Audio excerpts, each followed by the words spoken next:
took a big thinking it was water. It's fucking tequila.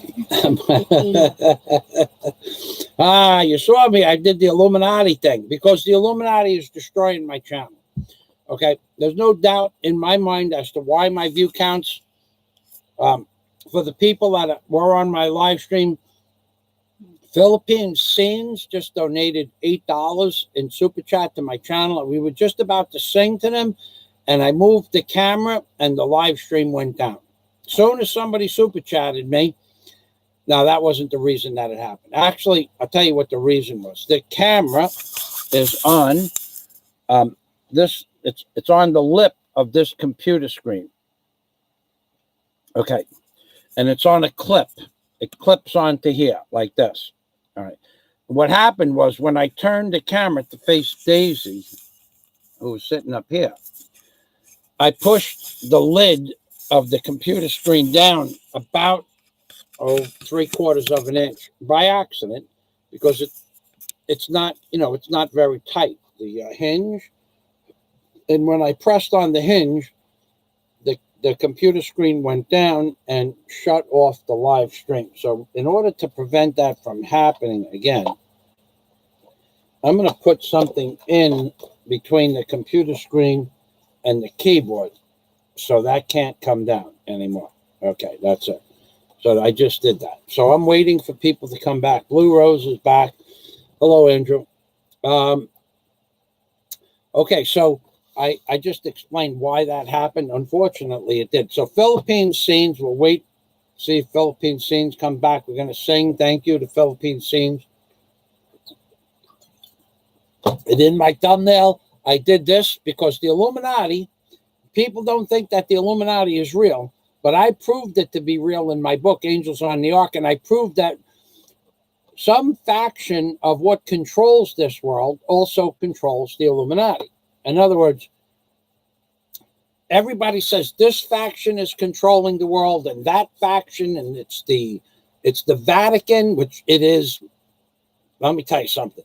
The Vatican, if there is a hub of entities of what we consider, what we coin evil, if there is a hub of entities that we coin evil, if there is a hub of the entities that we call evil, and they congregate towards a central focal point, the Vatican is that central focal point.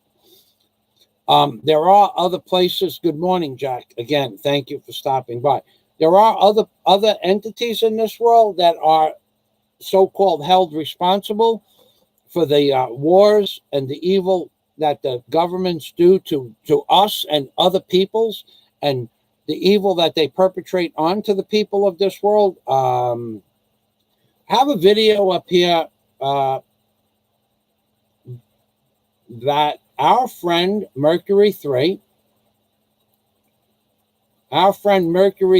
gave me this video. Very sick video. I mean, very sad video. Not sick, sad. Okay, and when I say sad, I mean sad. It's about war, and that the average age of the combat veteran in World War II was 27 years old. Now, Mercury 3 sent me a link that the average age of the combat veteran in World War II was 27 years old. Now, but Mercury 3, who's a very generous subscriber to me. So what I'm gonna do is I'm gonna take that link. You want to talk about evil? The average age. Okay, so we're gonna take the name of this video and we're gonna post it here, and then we're gonna take the link and I'm gonna cut the link. And this is a link that Mercury 3 sent me, because he felt it was important. I feel it's important, and it is important. Okay?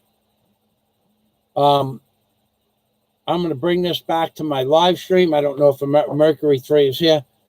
The governments of this world, they're actually just extensions of. In my book, Angels on the Ark, I prove beyond any doubt that the pictographs on the dollar bill and the Bible, the King James Version of the Bible and the pictographs on the $1 bill were created, written, and distributed to the world as a secret methodology in which to communicate with one another. In other words, a secret society before computers, before television, before teletype machines. There had to be a way for the secret societies of this world to communicate with one another.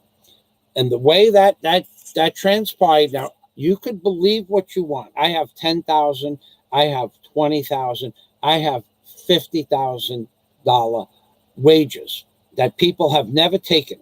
Not the Vatican, not the so-called Bible experts, not the so-called experts of antiquity about the Ark of the Covenant. Nobody in this world has ever challenged what I'm about to tell you, that the Bible and the pictographs on the dollar bill tell a story.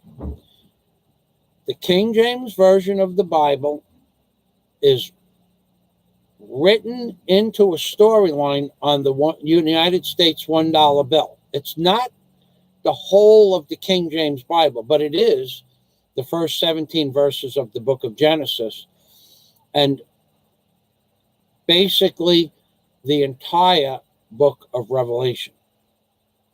Okay, now you can believe what the hell you want. If you go to my homepage and you press the button for Angels on the Ark, it's been on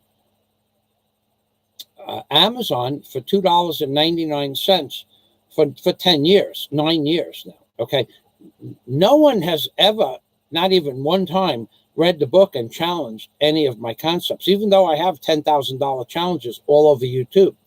Google, just take your little fingers right this minute, open up another window on your computer screen. Open up another window on your computer screen. Open up another window on your computer screen.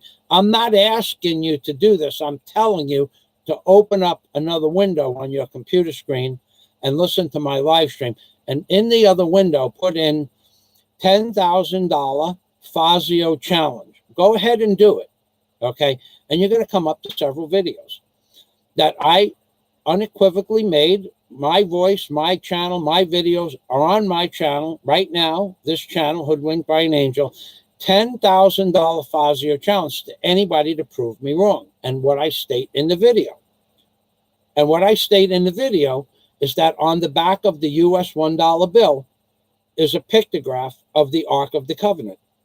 No, it's not something that looks like it could possibly be the Ark of the Covenant. No, it's not that. It's not something that might be something that appears to be the Ark of the Covenant if you were on 3 hits of LSD 25. It's not that either. It's the actual pictograph to scale.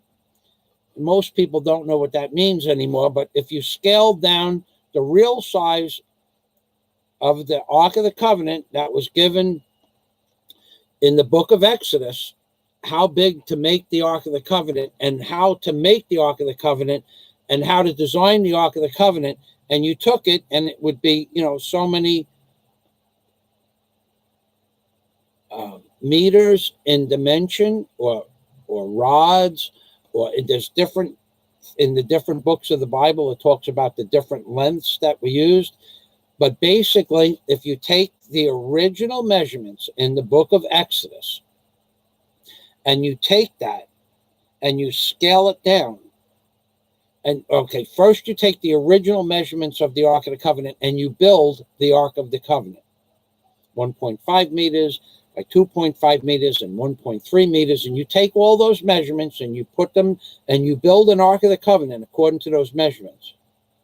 And then you take it and scale it down. It is the back of the $1 bill scaled down. There's no variation in the height or the width or the dimensions between the different parts of the Ark of the Covenant as expressed how to build in the book of Exodus. There is no variation between, let's just say, the length and the height and the depth. Those are identical to the exact measurements that are given in the book of Exodus. There's no like variation. It's off by 1% or 3%. It's not even off 1/10,000th of an inch. The dimensions of the real Ark of the Covenant given in the book of Exodus in the King James Bible, scaled down, become the back of the dollar bill. And the pictographs on the dollar bill become the pictographs described in the book of Exodus exactly. Not almost. They're not almost in place of, honey, the pictures of the dollar bill that I had in the folder, being that we're talking about the dollar bill, but the ones that were up there, yeah, I remember we had them the other day. I'll show it to you. This is no bullshit. There are people, things, human, not human, that interact with something that controls this world. Okay, but not something, whatever controls this world is not human as you know it to be. It may look just like you or me. In fact, they may be able to inhabit our bodies, but they're not like us. They're not human. They don't think like we do. Look at the way these fucking politicians will have no problem sending 30 or 40,000 people to their death because they don't care about your life. They don't care about life itself. These are soulless, mindless people who have been bought and paid for. I meet people like this all the time. I met somebody like this not so long ago. His life was money. That's it. Life was money. There's lots of people like that. They'll do anything for money, and they think that the more money that they have, the more successful they are in life. But these people that control this world, it's not even about power. They don't give a flying shit about the 10 commandments. The fact that the Bible in the book of Exodus explains how to build the Ark of the Covenant, and the fact that the Ark of the Covenant is the entire green side, which is not actually green, of the dollar bill, has nothing to do with any God per se. There is no God per se of the Bible. There are theories of gods. There are theories that Jesus was the God's son. It's all theoretically, and it's all theoretically to stick it up your ass, to make you believe in something that has no basis in reality. Can you pray to Jesus and have a better day? Yeah, the same way you could pray to the rock that's sitting in front of your steps in front of your house, and you say that rock is God. The same freaking way that rock is God, Jesus is God. The same way the tree in the back of your house is God, Jesus is God. And I don't know why I have 5 people watching.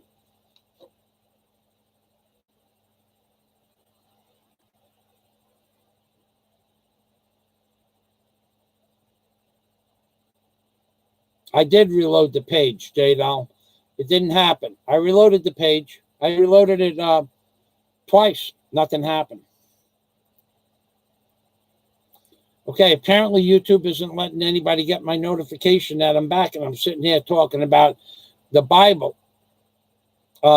having these pictographs on it. Now, I'm going to show you these pictographs right now. I am the person that discovered these pictographs. I didn't put them there. In fact, no computer that we have today, there is no computer that exists in today's world that could put these pictographs on the back of the dollar bill. They can copy it, like you get a copy. This is a copy of a picture that of a dollar bill that I colored in so people could see it. But there is no computer. There's no supercomputer. There's no computer that does 60 trillion, gillion, zillion pieces of information, in a millisecond. There is no government computer. There is no computer that exists in today's world that could design the back of the dollar bill. It wasn't designed by man, that's for sure. But there is no computer that could do it today, because aside from the design on the back of the dollar bill, the words in the Bible line up with the pictures on the dollar bill. And they line up in order in story format. So the first 17 verses of the book of Genesis is the God pod where the pyramid is.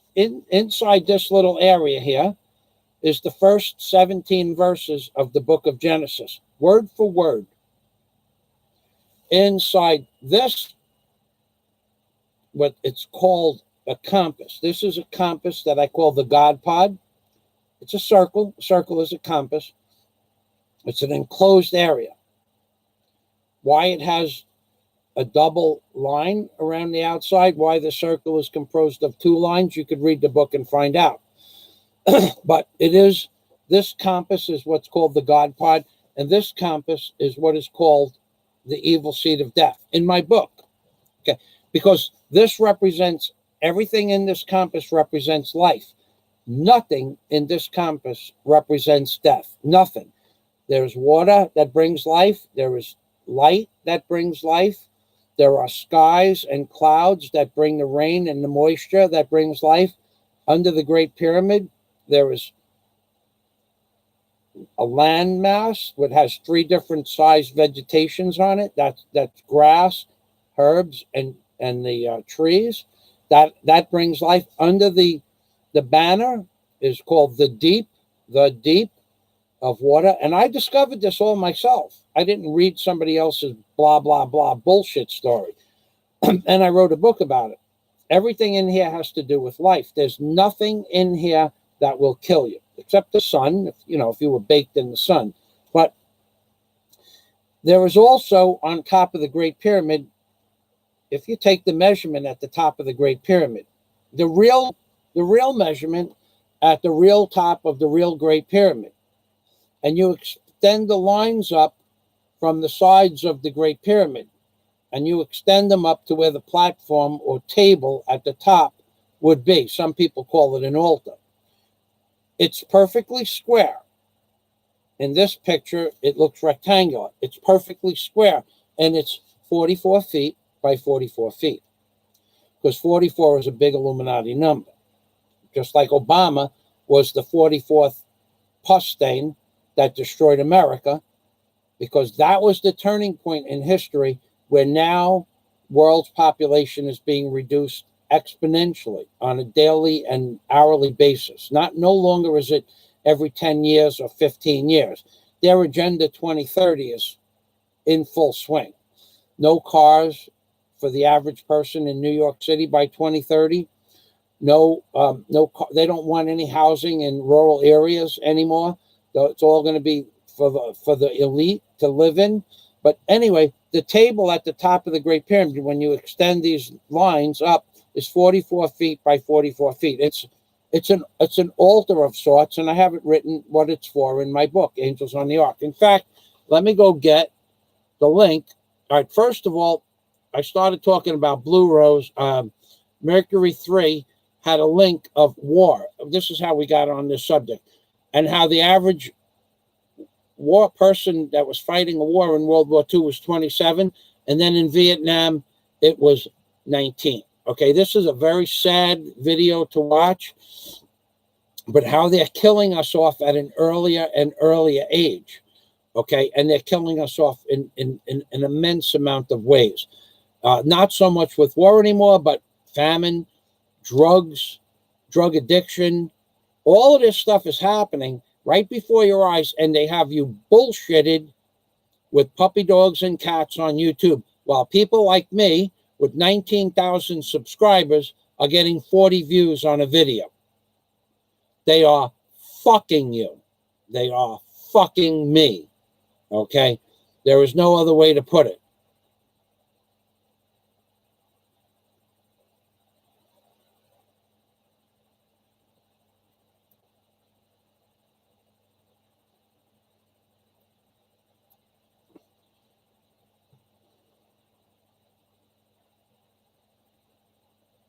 No one's getting notifications. And no one even got notifications that I was back online, but thanks for pointing that out.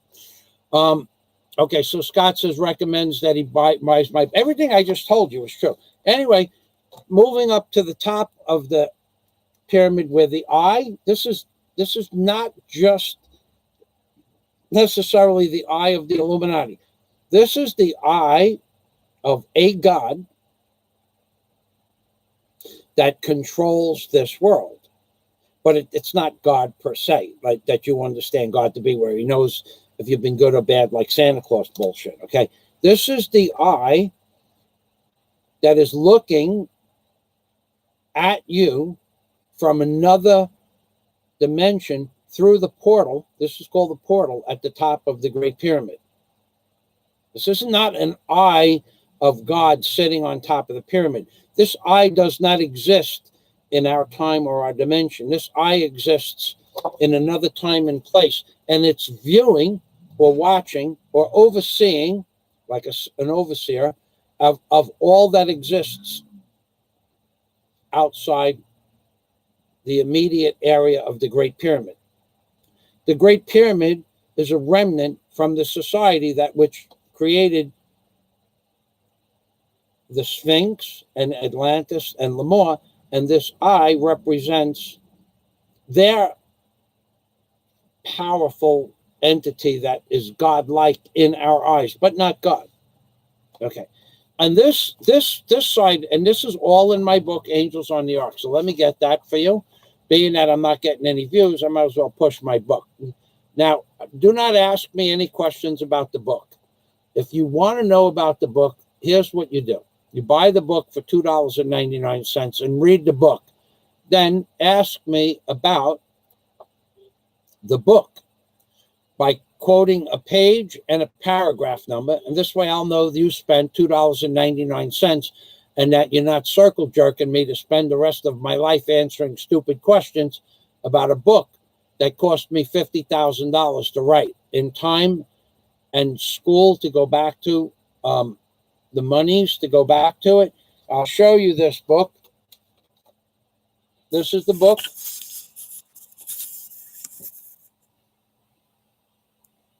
Here is the book, Angels on the Ark. Here is the price. It's a Kindle reader, $2.99.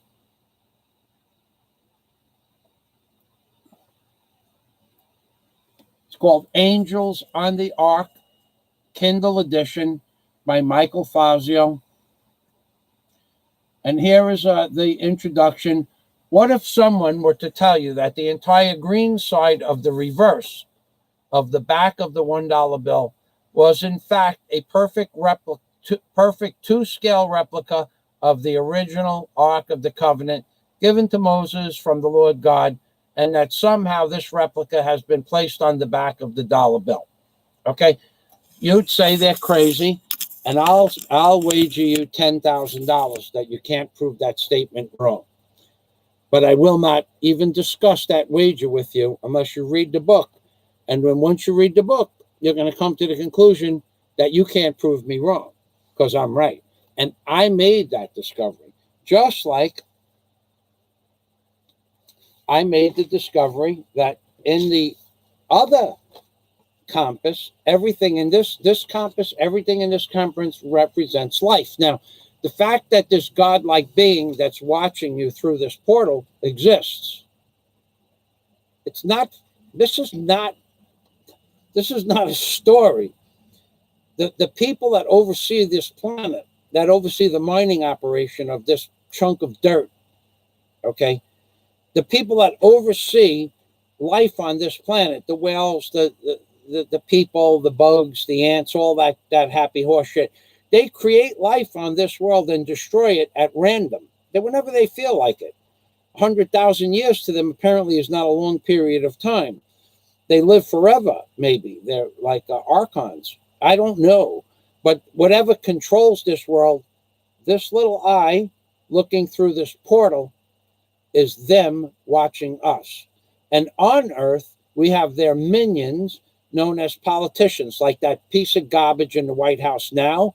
and the previous piece of garbage that was in the White House, and the previous piece of garbage before him that was in the White House, and the previous piece of garbage that wanted to be in the White House, they're all controlled by this entity. It doesn't have empathy for life or justice or liberty. It just does what it wants to do to get what it needs from this particular piece of dirt that they mine their minerals and get their gemstones and whatever other things that they need to build, whatever they need to build, wherever they need to build it, okay? Including gold, silver, platinum, and maybe 1,000 other minerals that we've never heard of, or combinations of minerals. Everything that on this planet is controlled right there by that entity that's looking at you through the portal. So it's not necessarily the eye of the Illuminati, but it represents the eye of the Illuminati, which represents the Vatican. The main hub of all of these powers on earth is the Vatican.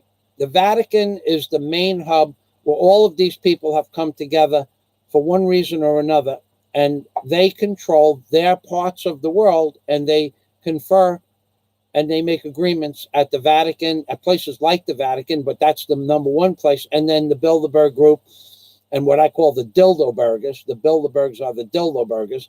And then the Bilderbergs, the Rockefeller Foundations, the Carnegie Foundations, and so on and so forth. These people control the world, and you can't do a damn thing about it. They're destroying life on this planet as you speak. All the waters are being polluted with chemicals from nuclear power plants, from chemical plants, from steel manufacturing mills, from paint manufacturing mills. And now the chemicals that you ingest to keep you healthy, all of these chemicals are going into your body and being urinated out into the toilet bowl. And now they're being put into the streams and waters, where all waters are now contaminated. Not all, but 99% of all water on earth is now contaminated with medicinal chemicals. One of my family members works in a sewage treatment plant. You have no idea the chemicals that are in your water that comes through the sewage treatment plant and then gets washed out into the ocean after they take the cake out of the sewage. Okay, they take that cake and then they dry it up in big dryers and they compress it into blocks, and now they're using it for fertilizer on farms where you eat the food from. Okay, it was against the law 30 years ago, and now it's common practice. Anyway, this represents life. Everything in this compass here represents death. The eagle is a killing machine. It attacks from the rear, like the government.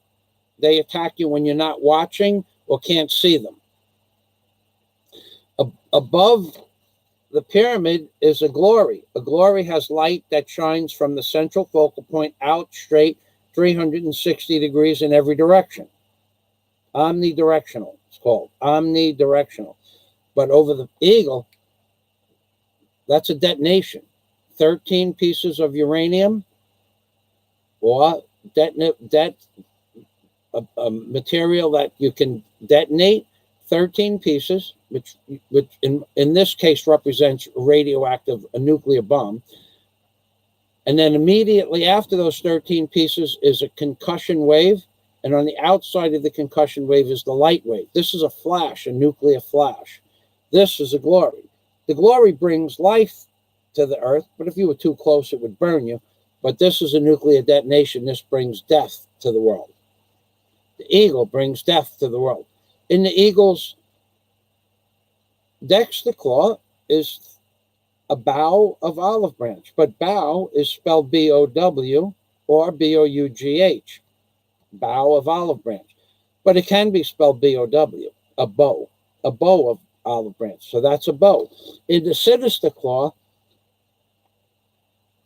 is 13 arrows. Sinister claw. Eagle's sinister claw, 13 arrows. Sinister. See how they did that? It's a play on words. The sinister claw, the dexter claw,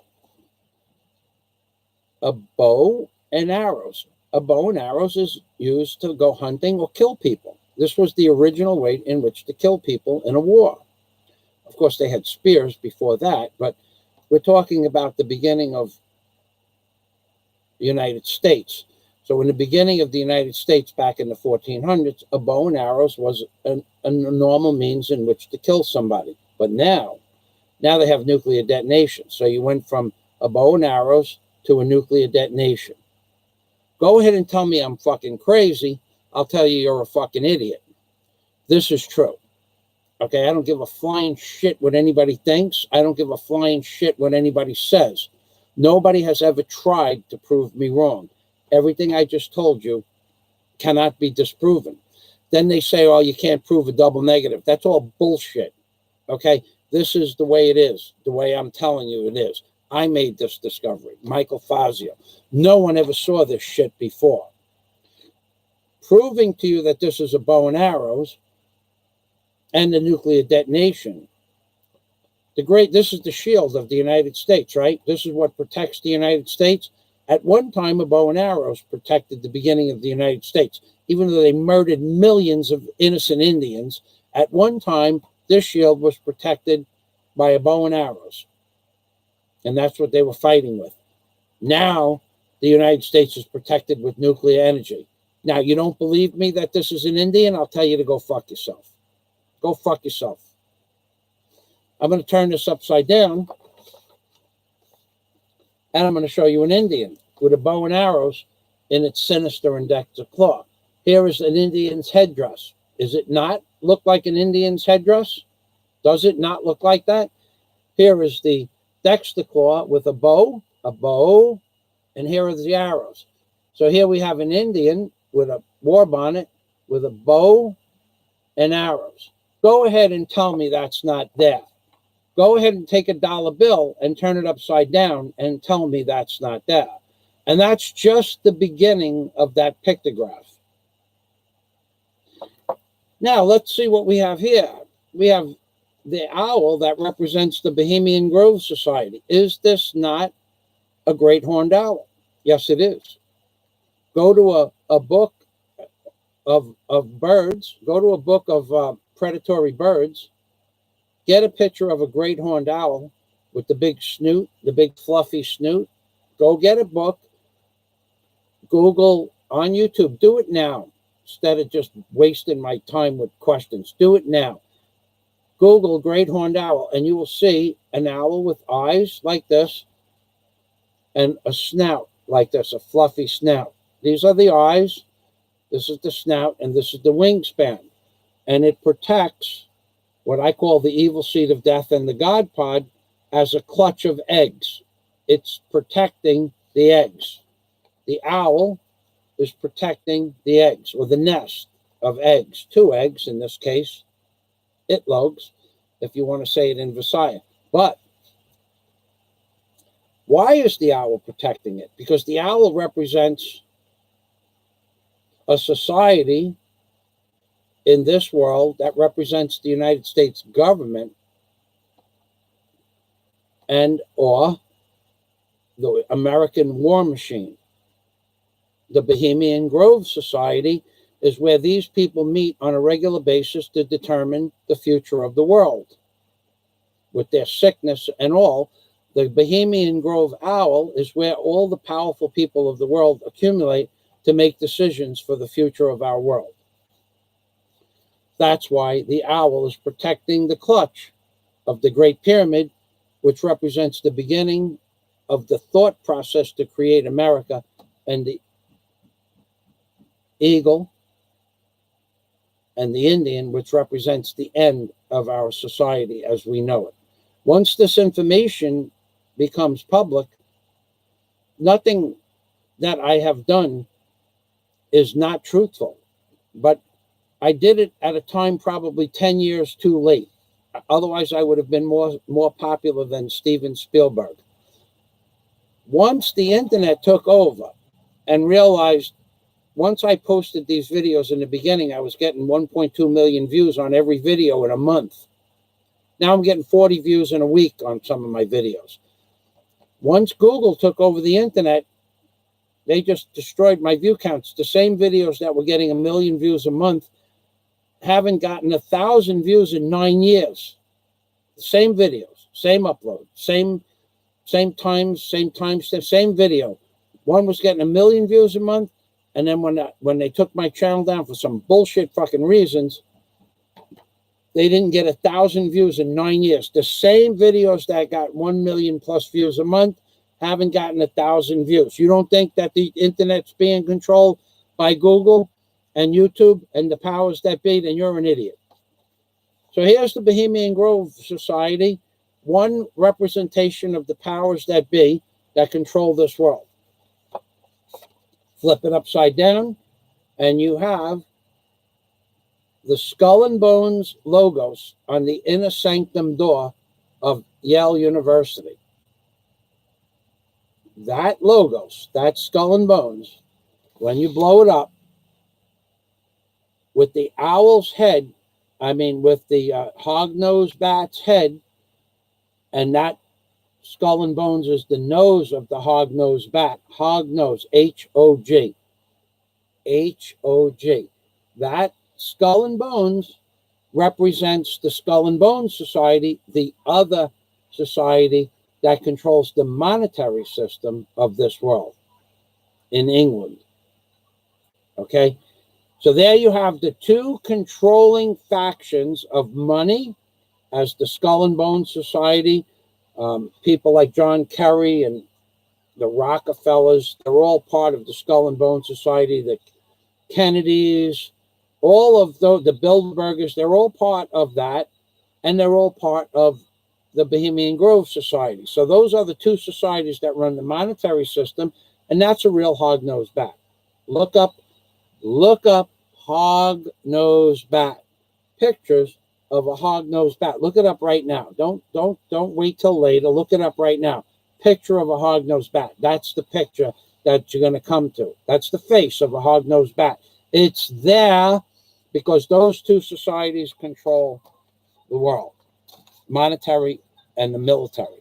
And then the whole back of the dollar bill, the entire reverse of the dollar bill, is the Ark of the Covenant, because that's the pictograph that represents the Vatican. You don't believe me? I don't give a flying shit what you believe. Nobody on this planet can prove what I just said to be wrong. Google Eric Klein. Eric H. Klein. Eric H. Klein. He's the world's leading expert on the Ark of the Covenant. He knows everything there is to know about the Ark of the Covenant. He knows where it's supposed to be buried. He knows where it was supposed to be built. He knows every aspect of the Ark of the Covenant. And yet, when I wagered him 50,000 American dollars, he didn't even respond. I told him that there's a pictograph of the Ark of the Covenant on the dollar bill. He's the world's #1 expert in the whole world, Eric H. Klein. I don't know if he still teaches antiquities at George Washington University in Washington, D.C., but he was the curator of antiquities for the Ark of the Covenant at George Washington University in Washington, D.C., and he will not take my challenge. So you people have been bamboozled, you've been bullshitted, and that's why YouTube destroyed my view counts, because I am the only person in the entire world that would just give you the dissertation I just gave you. I am the only person in the world that discovered it on their own. There are probably 1 million people in this world that know what I just told you. All of them scumbag politicians and dignitaries, what we call dignitaries. I could tell you a story about the Queen of England's family and Prince Charles. I just was with somebody recently who actually had access to the royal family. Okay? You say, how could Michael Fazio have access to somebody that had part that took place in some of the understandings of the royal family? Well, he did, and I did. Okay? Okay? I could tell you stories about the Rockefellers. I could tell you stories about the Rockefellers because I built an indoor pool in their house on, I won't tell you where it was, but it was in New York City. I could tell you stories about one of the Rockefellers buying 2 or 3 ounces of drugs from my boss, who we went to school with. They went to school together in the 60s. And the Rockefellers, most of them are, they partake in the product. Okay? That I could tell you stories about that. I can't prove it because I don't have pictures of it. And who had video camera in 1977? But I saw some shit in the Rockefellers' houses that you just wouldn't believe. People, Rockefeller people in a boiler room that were afraid to come out of the boiler room, even to get what they was being delivered in the middle of the summer. The Rockefellers are no different than any other type of family. They just have more money. All right, so I'm going to read some comments.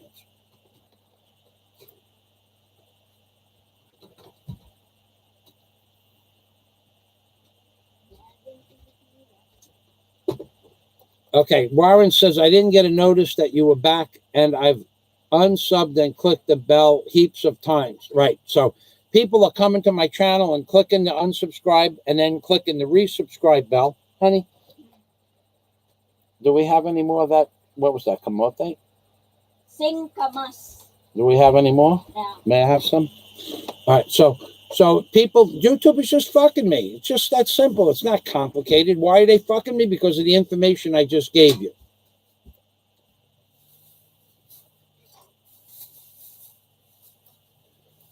Blue Rose says, fuck them. This information is only for a few select people who can resonate with it anyways. That's true. But everybody should understand this. But the people that watch those stupid videos, especially those worthless videos about puppy dogs and cats. I mean, how many fucking puppy dog and cat videos do we really need? And they watch them day after day. I have a freaking aunt of mine. We're not even going to, it's not actually mine. I have a family member that thinks his cat is some godlike being. He puts a brand new can of cat food down on the ground that he knows the cat loves, and the cat doesn't eat it. And it's like $1 can of cat food. Like, I think they're like $1 now, $1.10, something like that. Leaves it there for the day, and at the end of the day, the cat doesn't eat it, takes it, throws it in the garbage, he opens up another one. And if the cat don't eat that one, in a couple of hours before he goes to bed, he'll put another can up. Really?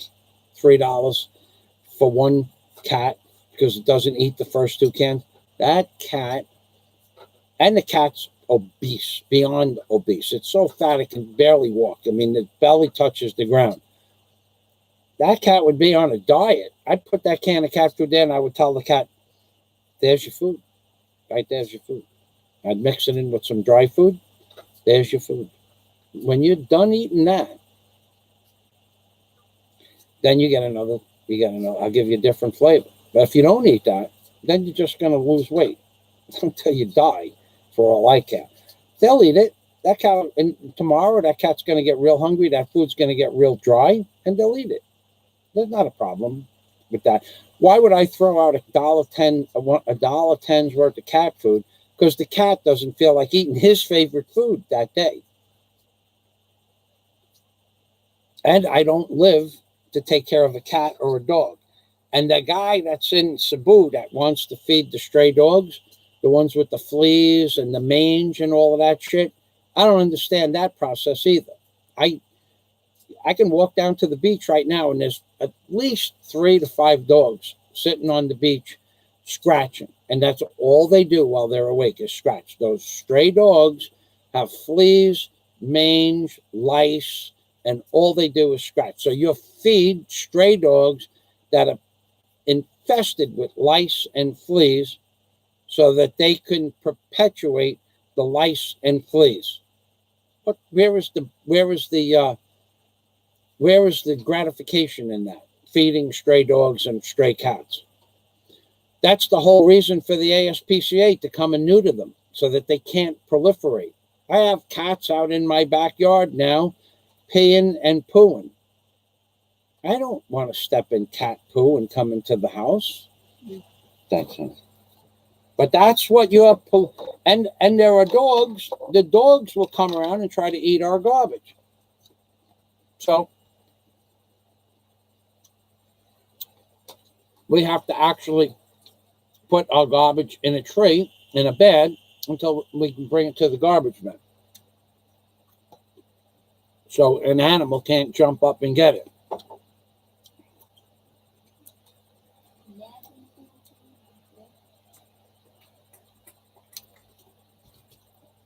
So anybody that wants to ask me a question about the dollar bill, first thing you need to do is go to Kindle, go to Amazon for $2.99, like Warren said, under $4.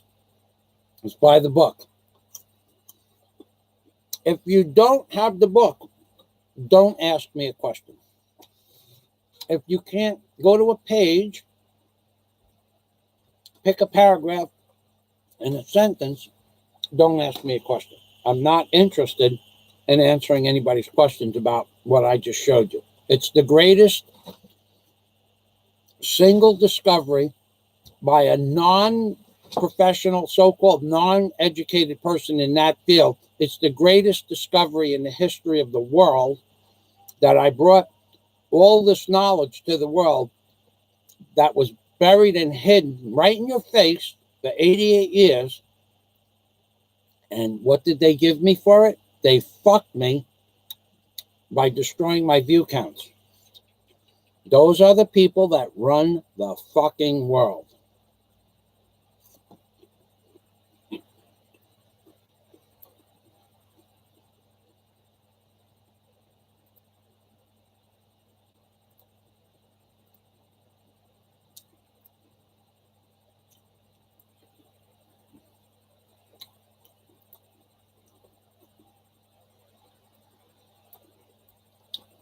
All right, Scott is getting ready to retire.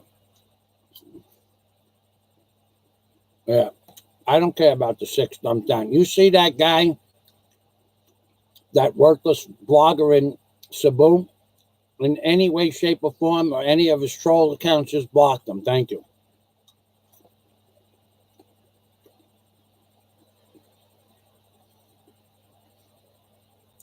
Blue Rose, 7 thumbs down, all at once. It all happened within a few seconds.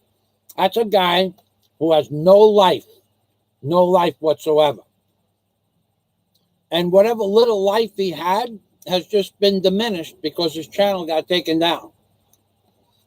And now he has to start building up his subscribers again from, first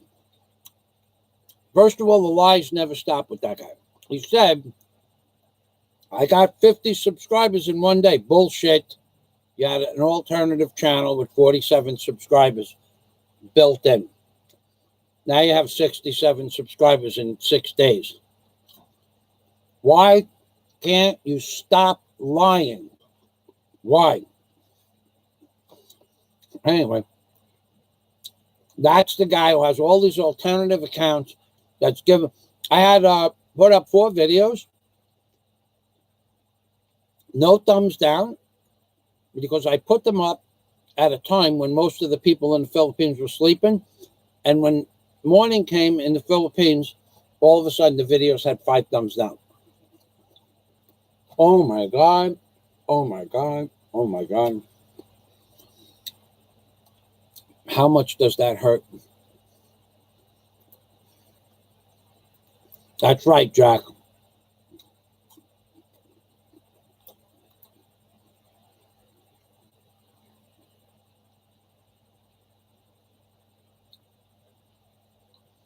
John Boonbean. I just set up 10 times YouTube this live stream, but get a lot off ego sound. I get a lot off ego sound. John Boonbean speaks a completely different language.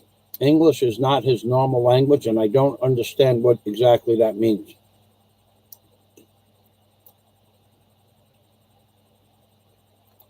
That's right. Scott says Soros funded that commie horseface AOC. That's some new girl who came out of nowhere, and she's now the darling of the Senate committee or Congress on the Democrat side.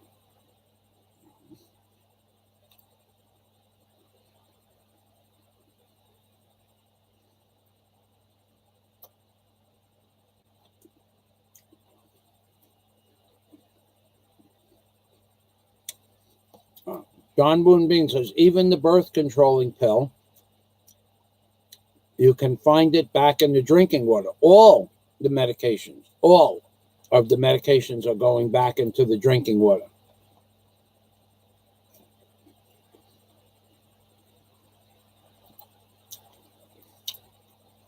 Everything the guy says is a lie, Warren. Everything. Doesn't matter.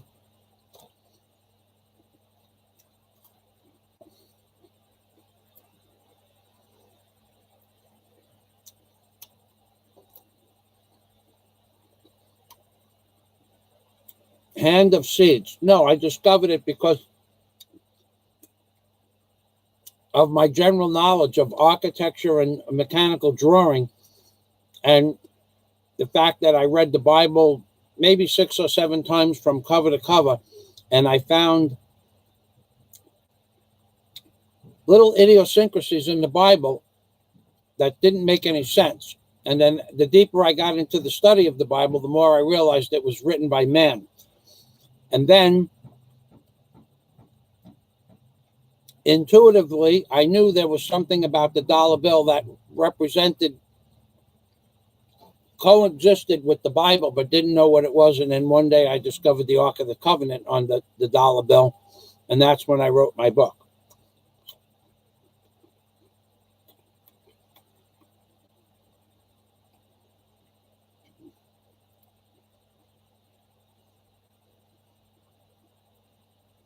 Hand of Seeds, that's right. The owl is protecting the government. That's correct.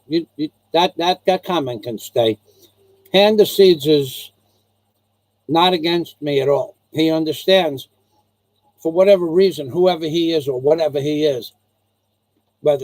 No, I never worked for the government. Hand of Seeds. I just figured this out on my own. Good night, Scott. Thanks for stopping by.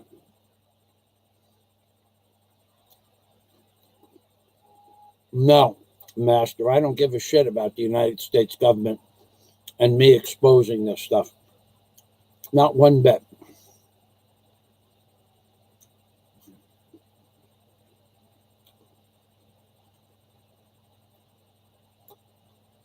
Pinoy Ahoy says YouTube notifies him every time you put up a video. Thank you for the information.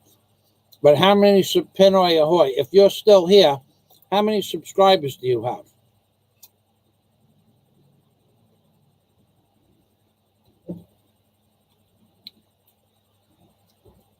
Hello, Sasha.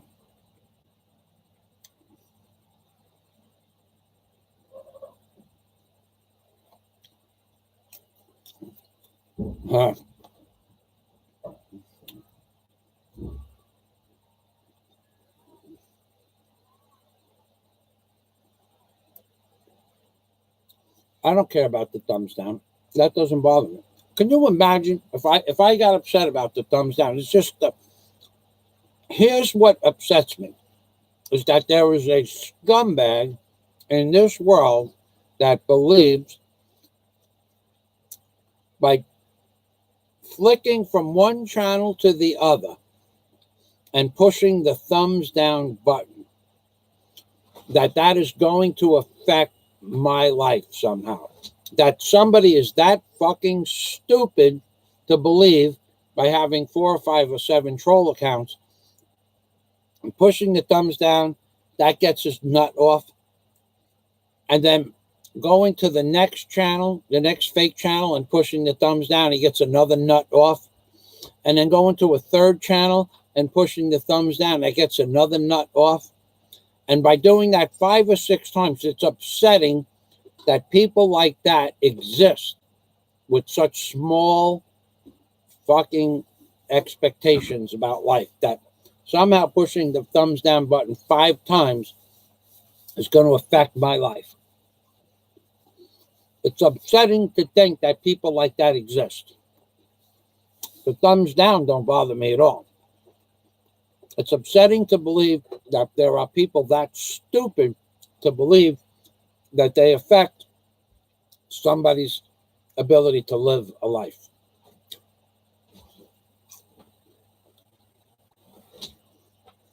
Yeah.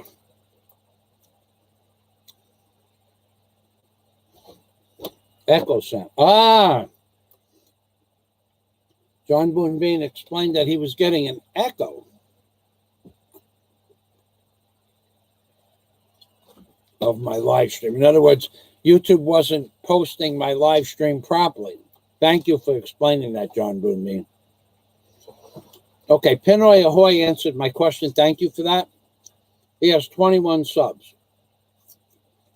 And yet, he gets every notification. Well, I don't know why that is. But thank you for at least letting me know that one person is getting my notifications.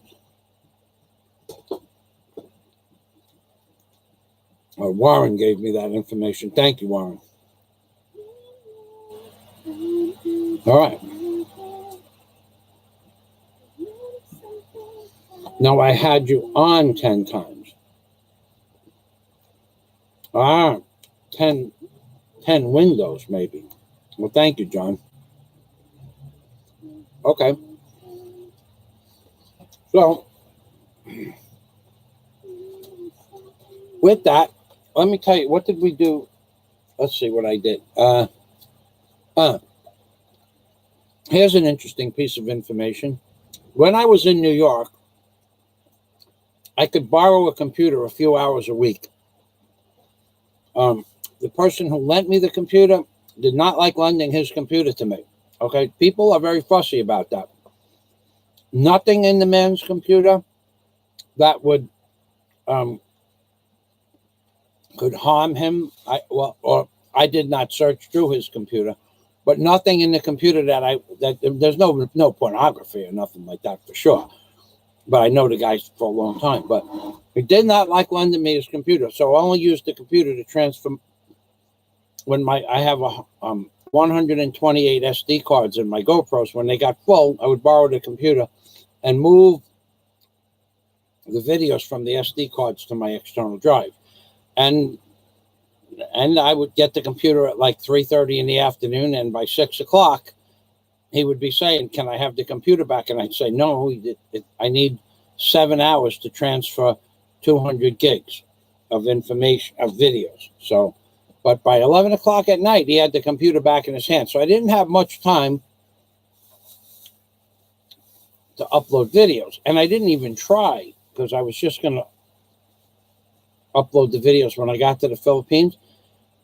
Well, about when I got back from the trip that Carl Vela bought for me for my vacation for the Florida Keys, I got back and I went online. Now, I was doing live streams from New York, which are live streams. But the Wi-Fi did not go into the warehouse outside when I had all the equipment in the top of the warehouse. It wouldn't go through the metal. Once I got most of the metal out, it would go into the warehouse partially. Anyway, I went to load a video when I got back from the Florida Keys, and I put the video in, and about 4 minutes later, I went back to check to see if the video was loading. It was done. I'm going, well, maybe I didn't load the right video, because it was a 15-minute video, 17 minutes and 32 seconds.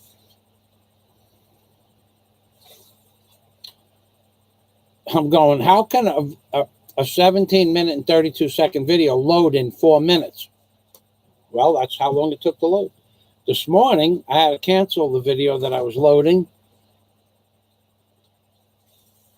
Same video, same 3.5, 3.2 gig videos. They're 3.2 gig videos. They're 17 minutes and 23 seconds long.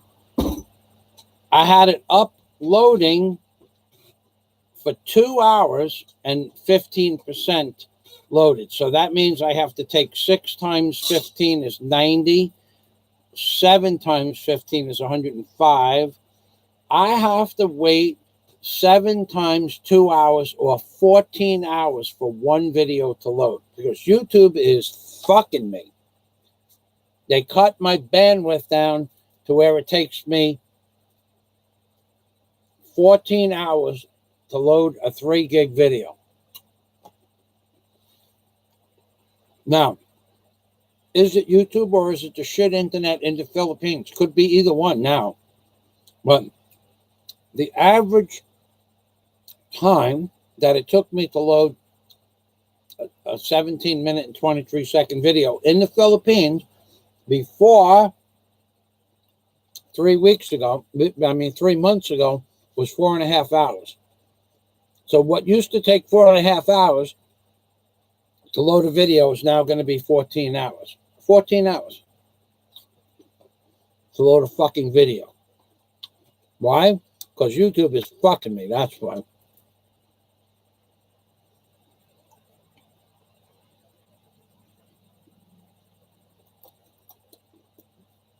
Thank you, Princess and Nude. Yeah, they have no life. That's exactly true.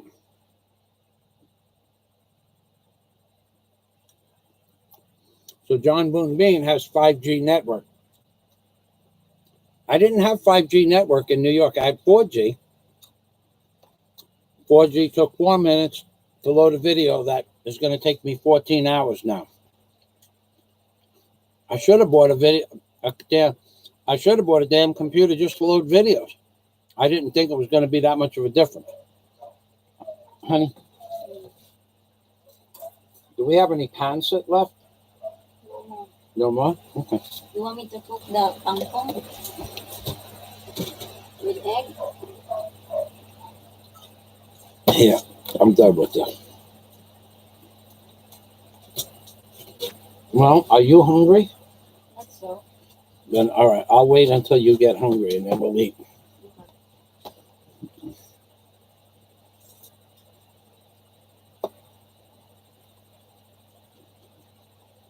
Okay, Blue Rose brings up a good point about the architecture, the various architecture around the world. It's all connected with one another. All the pine cones and all the owls and all the gargoyles. When I was in New York, you look up, you see gargoyles everywhere, huge gargoyles.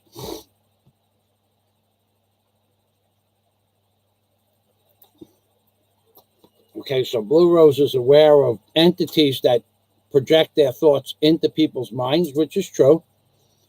And these entities are the entities that control the world. What we call evil to them is just, a natural existence. They don't think of, honey, why is there so much heat coming from? Why am I getting heat blown on me? What's in that thing? What are you cooking? Eggplant with egg. All right. Maybe turn the fan in the other direction, please.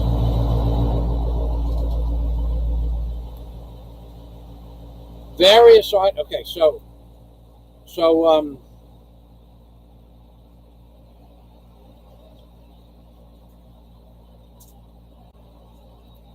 I just posted that link that Mercury 3 wanted me to posted it to me. I did watch that link, Mercury. If you ever watched this live stream, I did watch it.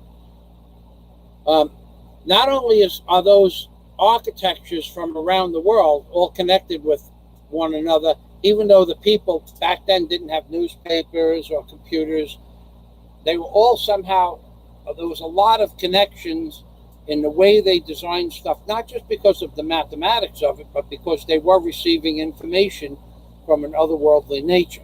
But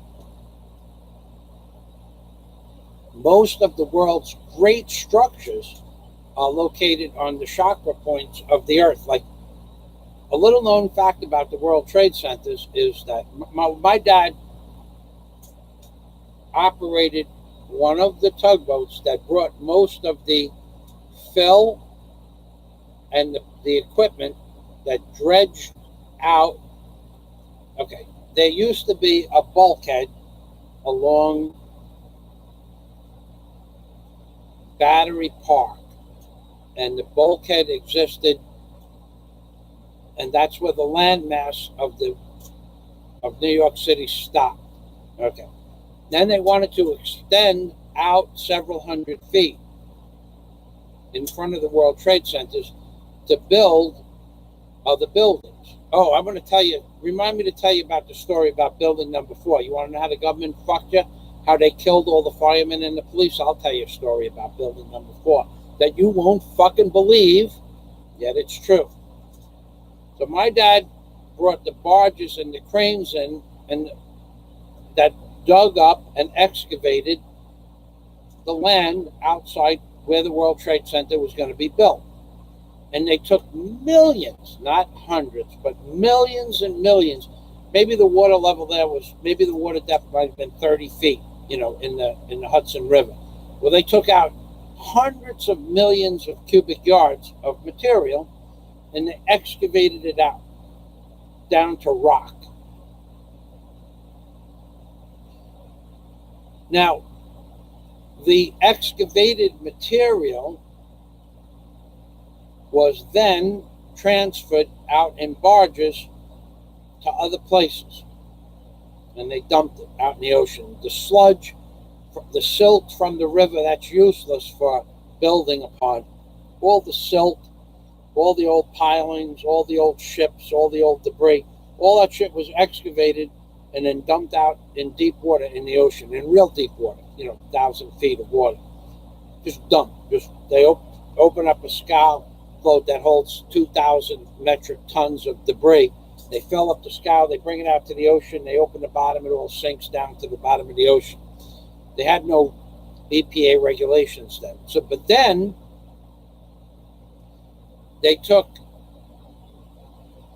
they excavated rock out of the hard pan out of underneath the Hudson River. Might have taken 20 or 30 or 40 or 50 million years or a billion years of sediment, the hard stuff at the bottom, and they took that and they put it on the shore next to where the World Trade Center was being built. I worked on the job, I remember. And when I say they took the debris out, it wasn't pieces of rock like the size of this bottle cap. The rocks were as big as dump trucks, and they took it out with giant steam shovels, giant buckets that could hold 40, 50, 60 cubic yards of material. The bucket would go down. And then, after they got that loose debris, which was, 30-ton boulders and 20-ton boulders, after they got that up onto the shore, then they drilled holes and blasted into the rock foundation of Manhattan, into the rock footings of Manhattan. And they might have blasted down 20 or 30 or 40 feet, depends what they wanted, so that they could build on top of that buildings and there'd be no settling later on. And then they took that blasted debris and put it up on the shore. And when they put it up on the shore, there were huge rock crushers, big enough to put an entire Mack dump truck in. You could just throw a whole Mack dump truck into the rock crusher. I mean, something that was 12 feet by 12 feet by 40 feet long, like a Mack dump truck, it would go through a rock crusher in about 3.5 seconds. It would just come out in little pieces, depending on the pieces they wanted. It would come out in 2-foot boulders, or it would come out in 6-inch boulders or 3-foot boulders. The rock crushers were enormous. I remember walking by them when I was a kid, because I worked on my dad's tugboat when I was 14 in 1969 as a deckhand. The rocks that would come out of the rocks that they stuck in there were the size of a Mack a Mack dump truck, and the rocks would just bounce around in there, and they'd crush into 3-foot stones, and then they get spit out the back of the machine, and then it would go through an assorting belt. But they made hundreds of millions of tons of this fill. And they stored all this shit in what's called a bank pile. Hundreds of millions of cubic yards they stored of the crushed rock and stone. Then they came along and they took huge cranes and they took the material in the bank pile and they put it back over the rock, and they just put it right over the rock, maybe 40 or 50 feet deep of the crushed rock and stone. Then they came along with the pile driving rig, and they took columns that were 36 inches by 36 inches, or 42 inches by 42 inches, or 48 inches by 48 inches. And they took these columns that were 120 feet long. We would go up the river somewhere. I don't know where my father got them from. And they would fill up these car floats, railroad car floats, with these columns, different size columns. 36 to 48, 36 square to 48 by 110, 120 feet long. They pick up these columns with a crane, and they'd set them down in a vice-like clamp. And they'd set them down. They'd hold them pretty level, and they would take a hydraulic hammer and put it on top of the column. So let's say this was the top of the column, and they took this hammer and they hammered down on it. The hammer itself was 100 tons, and it exhibited 190 or 200 tons each tap. Was 200 tons of pressure. So it drove the piles down through the crushed rock, down to the bedrock, until it was on bedrock. The reason they put the crushed stone in, the smaller crushed stone in first, was to keep the columns from, bouncing around. And then, when they got all these columns in place, the 100-ton hammer, it only stopped hammering when a laser beam said that this column, in 10 blows of the hydraulic hammer, 1, 2, 3, 4, 10, in 10 blows, it doesn't go down 1,000th of an inch. In other words, the bottom of the column is sitting on top of bedrock. Then, after they got all these columns in, you got to remember, there's still water here, then they took all the fill, all the big rock, and all the small rock, and they would put a barge would come in and they would take with a big crane with a 300-foot stick, they would grab the rock and they would dump it around the columns, and that went around the columns to lock it up so that they wouldn't flutter back and forth when they put the buildings on it, in case there was an earthquake. It would move, but they wouldn't go so far. That's what the hard pan they put around the columns did, so that it wouldn't flutter so much. So it gave it stability, vertical stability, but it also allowed lateral stability. This was so that they would earthquake-proof the buildings. So the thing that American AWOL is saying is true. There are ley lines, L-E-Y, ley lines, or the karma, chakra points of the earth, that all of the buildings, including the World Trade Center, are lined up with, all the way across the world. The Great Pyramid, the Eiffel Tower, the Vatican, the World Trade Center. But one fact that nobody ever heard about is that the World Trade Center, where the World Trade Center is, when they did the excavation of the World Trade Center, they were taking out stones, nodules that were worth tens of millions of dollars. They're like those eggs. It's like a nodule is like a rock egg, and when you open it up, it has quartz crystal in it. You go into these places that sell crystals, and you see a nodule about the size of this bottle, like high, about this high, and it's half of a nodule. You might pay $10, $20, $30, $40,000 for the nodule. Okay, that's smaller. They have them small, like the size of your fist, and they also have them like you can pay like $100,000 for a 2-foot or 3-foot nodule. It depends on the crystal that's in the nodule. They were taking out nodules that were 5 to 7 feet in diameter at the World Trade Center excavation site before they built the World Trade Center. Not only was the World Trade Center on a ley line, but it was on a super chakra point of the earth where these nodules were formed hundreds of billions of years ago. My dad brought home a couple of these nodules that were 2 foot in diameter. You couldn't, he was a strong man. You had to be a strong man to pick it up. And they were cut open, but he had to bring them back on the penalty of law. He would have went to jail if he took them home. He was allowed to take it home to show people, and then he had to bring it back, or he would go to jail, because Some of these nodules were 4 or 5 feet in diameter, unopened.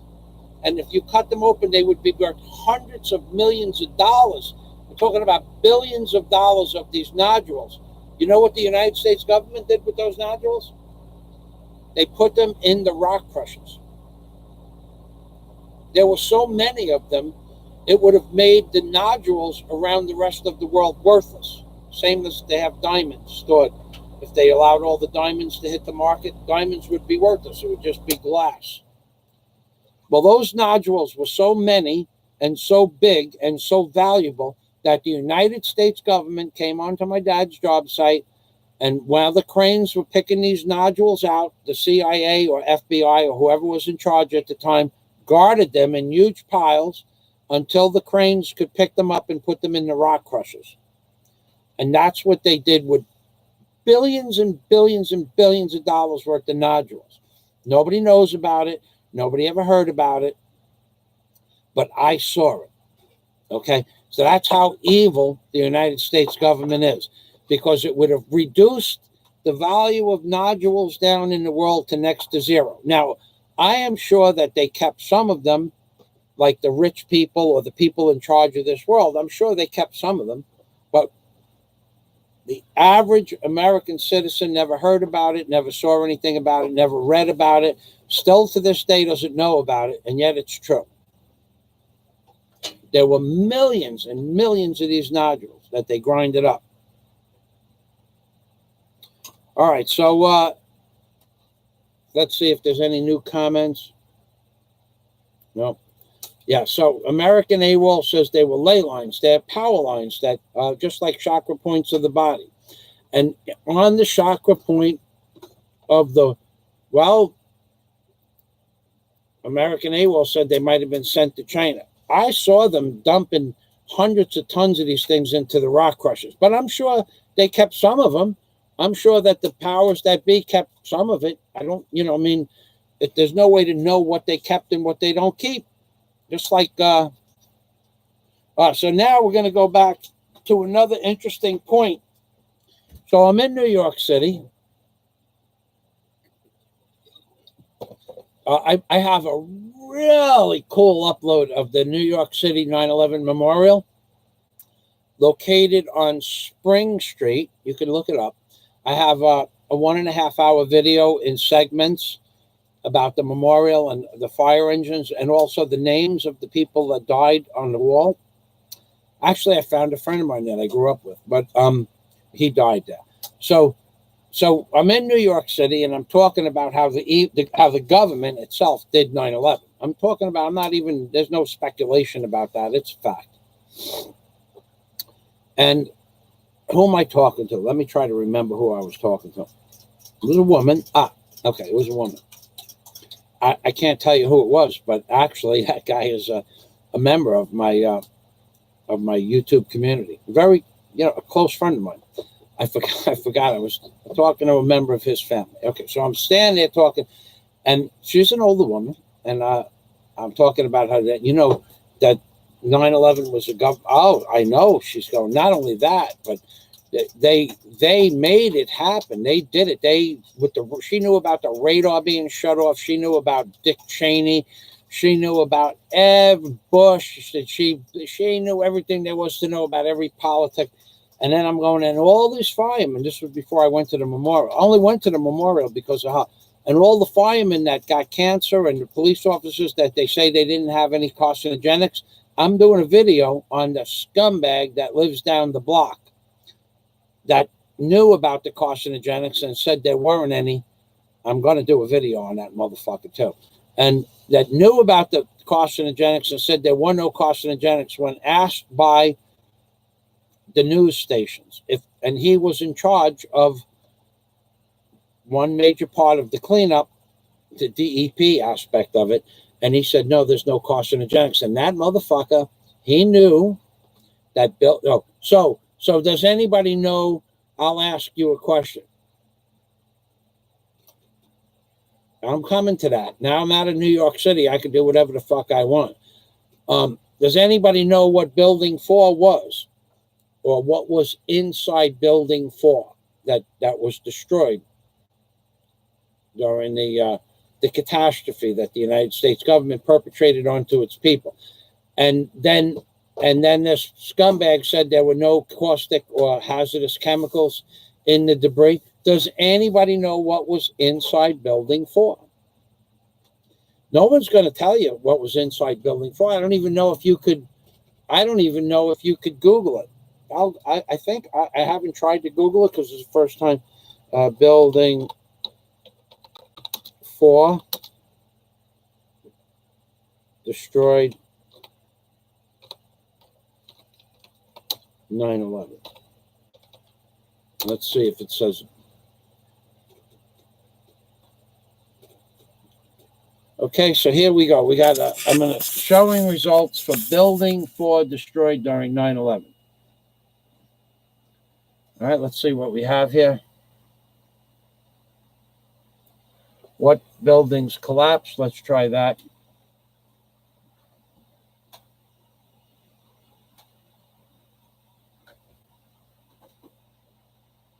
They don't even have it.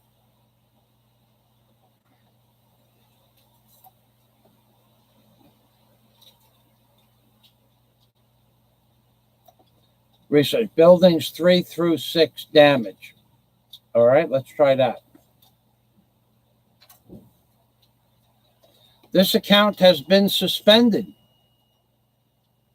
Huh? So it was going to explain that buildings 3 through 6 had damage. Okay, here's one. It says more images for building 4 destroyed. All right. There's building 4. 9/11 research, 4 World Trade Center, and it shows you it being destroyed, right? See that building right there? Does it tell you what's in the building? Let's see. I know what's in the building.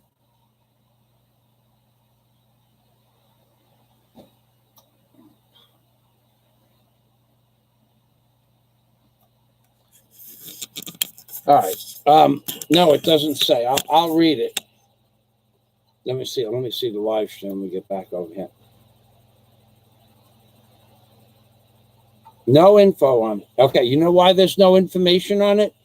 It was a secret top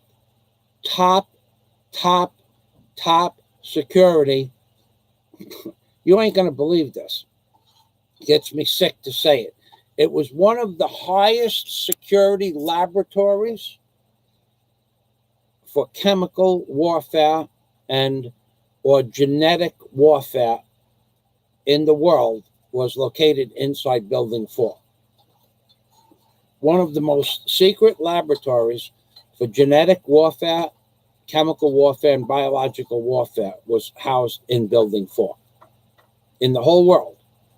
More secret and more caustic chemicals than Plum Island at the end of Long Island or any other research laboratory. Now, I don't know what the quantities were, but I know the lab existed. I actually met a person that worked in the laboratory that didn't go to work that day. Okay, so, and they never said anything to the firefighters or the police. They just let them go through that, and that's why they're all dying. Now, I don't know, I can't prove it, but I'm telling you that's what was in the building, because I was with the person that worked in the building and friends with other people that worked in the building and that weren't in the building that day, and that's why they're alive. But everybody in that building is dead.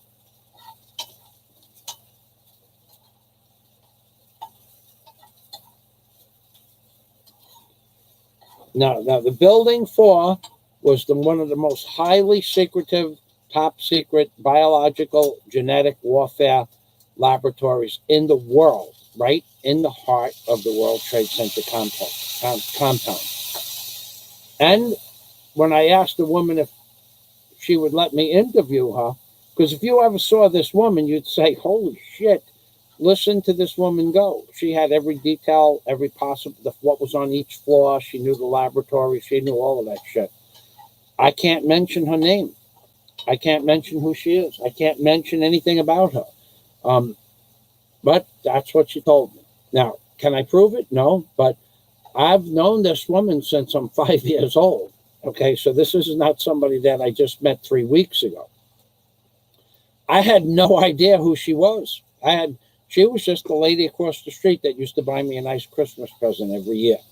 Every year she would, Michael, I was her press boy when I was 12 years old, Long Island Press. I was this, I was that. Every year she'd say, Michael, on your birthday, sometimes on Christmas, Michael, I have a present for you. And she would give me the most beautiful shirt, the most beautiful sweater, the most beautiful, high quality shit. I even have some of them coming here. Stuff that was such high quality, I could wear it for 5 years and still have it coming here 30 years later. Yeah, that's Building 4. Now, I don't know if anybody's going to be able to dig up any research on it, but that's what I was told, and there's no reason for this woman to make up the story. And there were no survivors of Building 4. So, are we almost ready, honey? Not yet. What's in the pot now? What was in the pot? Yung kangkong with egg. Really? Smells good. All right. So, okay, so now let's get to the business of that freaking useless blogger in Cebu. I found some lottery tickets with his name on it, actually. Hard to believe. I was in New York City and I found these lotto tickets. It said in the bottom it has the name of that guy who just lost his channel in Cebu, has his name on the lotto tickets. There it is right there.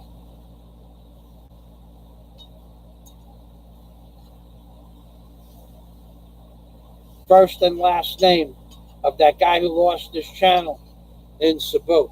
I found it amazing that these were in New York. It's almost like a psychic phenomenon.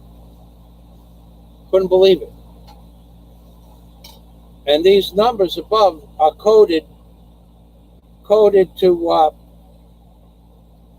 his birthday, the time of his birth, his star sign, is the sign of the equinox when he was born. These are all coded numbers. I broke it down as best I could, but basically it says the guy in Cebu who just lost his channel was born on such and such a day under this sign, and his real name at birth was not a winner. Yep. It's hard to believe. It took me like 3 hours to decode this, but it's the truth. No bakakun. Thanks, Steve. Glad I could make you laugh. Yeah? It's code. Deep-seated, deep-rooted code. Almost, honey? Yours is ready. Mine is not. What do you have here?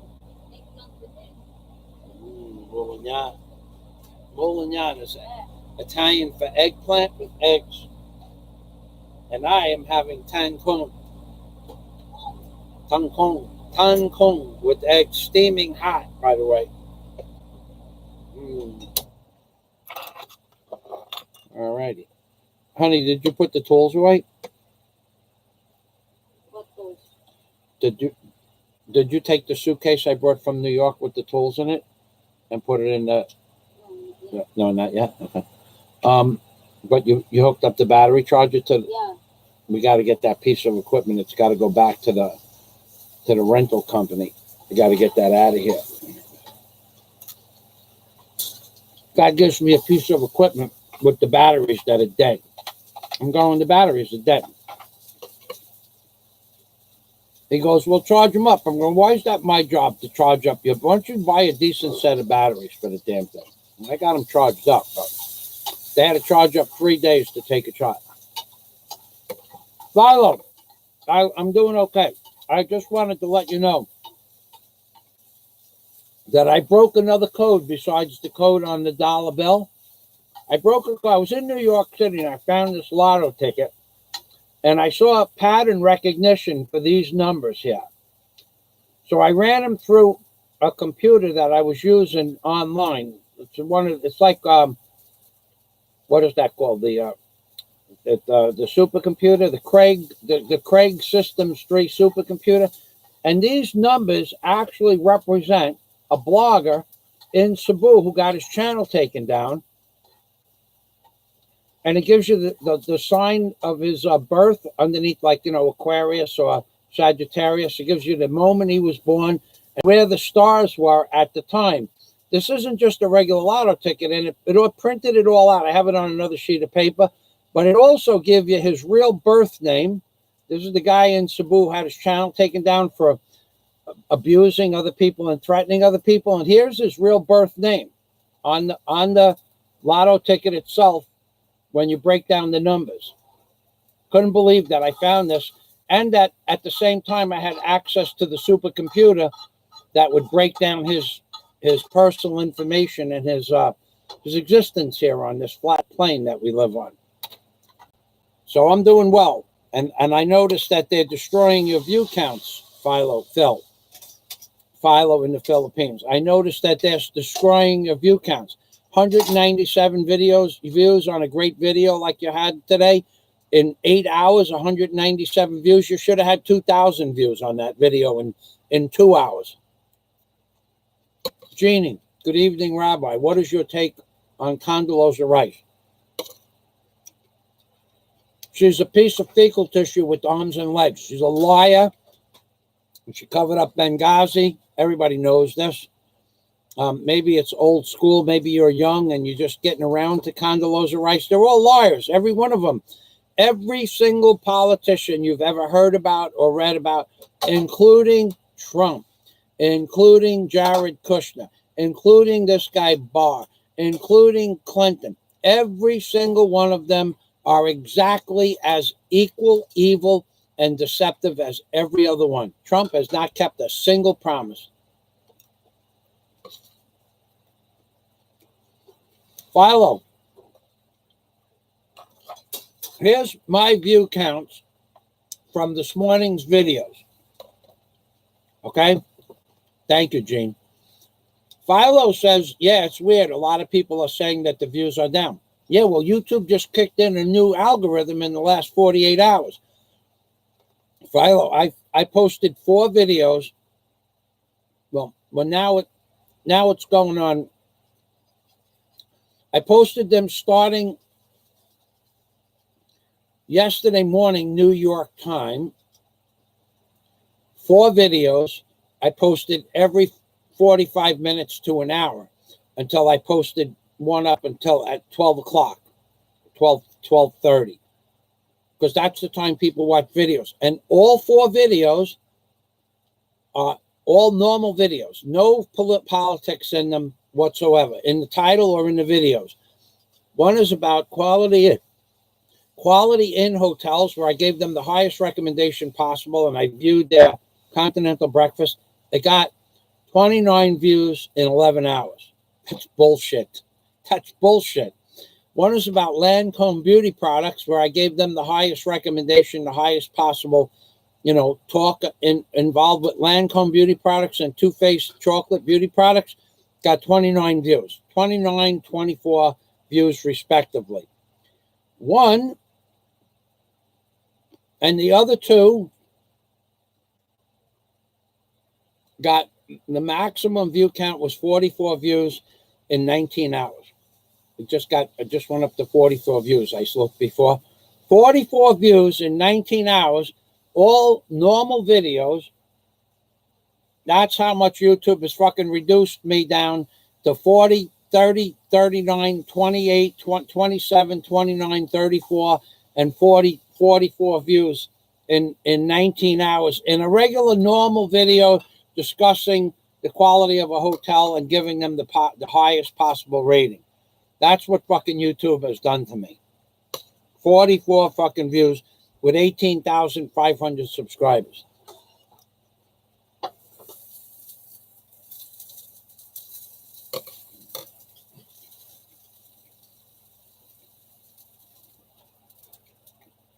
I know, but I had to wear something colorful. But I am looking for a football helmet, Philo. You would appreciate this, being a Marine. When I'm going to try to get that guy in Cebu, this guy here, the one who lost his channel. I'm going to try to get that guy to go. I still think that the two old guys in Cebu fighting water with alcohol. You want some extra? Alcohol. Yeah, I'll have some alcohol. I have a tuco, one of those lizards about that long. He actually lives on my shelf. Alcohol. Thanks, honey. So Philo. So the guy in Cebu, who I challenged to, the water has something called anise. Anise. You can buy it for 10 cents for 2 ounces. In the bottom, it makes it taste like licorice. So Philo being a Marine, right? So I made the challenge for this guy in Cebu to fight me in a ring because he was bitching that he didn't have any money and his view counts were down. To fight me in a ring, we both go into the ring. One guy wins, one guy loses. That's the way fights work. If I win, I win. If I lose, I lose. It ain't no big deal. It's not like something, only one person can win a fight. Now, he said he wouldn't fight me because I'm not in good shape. And he doesn't want to hurt me. But I'm not concerned with that attitude. I want to do the fight so that it would increase my view counts. And I already have one man named Warren H. that is already vowed to put up $3,000 for the purse. So we're going to get into a ring with a doctor and a cut man, and a regular ring. And there's going to be people that are going to, watch it, and there's going to be people that are going to videotape it. It's going to be like around Christmas time of next year, but it ain't going to be because he won't do it. He says he's afraid of hurting me. I don't know why. It's just a fight, and there's going to be doctors and ringmen and stuff like that, and he can train and give him 6-7 months to train, and give me 6 or 7 months to train. I mean, one guy's going to win, one guy's going to lose, but guaranteed the winner gets $3,000. Guaranteed the loser gets $2,000. Guaranteed. For what? For 10 minutes? You only have to show up the day of the fight. You don't have to go there and train, and just show up the day of the fight and fight. So anyway, the guy said, the guy in Cebu that just lost his channel, this guy here, the guy in Cebu says he doesn't want to fight. Okay, but he doesn't want to fight because he's afraid of hurting me. I don't care about that. I need the money. I'm broke, okay? I'm broke. I have no money, honey. So what I decided to do to make it fair, well, the winner takes 3, the loser takes 2,000 for 10 minutes work. Come on. Who wouldn't work for 10 minutes for $2,000? He don't have to train. I don't have to train. So it was going to be $5,000 in the purse just to watch us fight. So this guy in Cebu that doesn't want to fight me, I heard him say that one of the other reasons that he didn't want to fight this guy in Cebu, one of the other reasons he didn't want to fight was he didn't want to mess up his hair. Okay? So now what I'm looking for is a regulation NFL football helmet to give him that he can strap on his head to protect his hair during the fight. And that would serve 2 purposes. His hair wouldn't get messed up, and I wouldn't be able to hit him in the head. I mean, I'm not going to get a helmet. I'm just going to let him have a helmet so his hair doesn't get messed up. I want to go into the ring, give him a helmet, and I can't hit his head. Well, I could, but I'm just going to be hitting an NFL helmet with the rubber cushions and everything in there. So I'm at a disadvantage again, and I'm still willing to go into we could call it the Thriller in Manila in Cebu. I'm willing to do this for $2,000. Even I lose $2,000 for 10 minutes. Who wouldn't do this? This is a win-win situation. So what I'm looking for is a helmet. And on this helmet, I have a placard that I'm going to put on the helmet. And that it's a very nice plaque. The other side is even nicer than that. I'm going to put this placard on the helmet, and this way they'll know who he is. So I'm going to give him an NFL regulation helmet with all the rubber, the neck guard and stuff like that to keep your neck from getting snapped around. And I'm giving him the helmet so his head doesn't, and I'm guaranteeing him $2,000 for a few minutes work.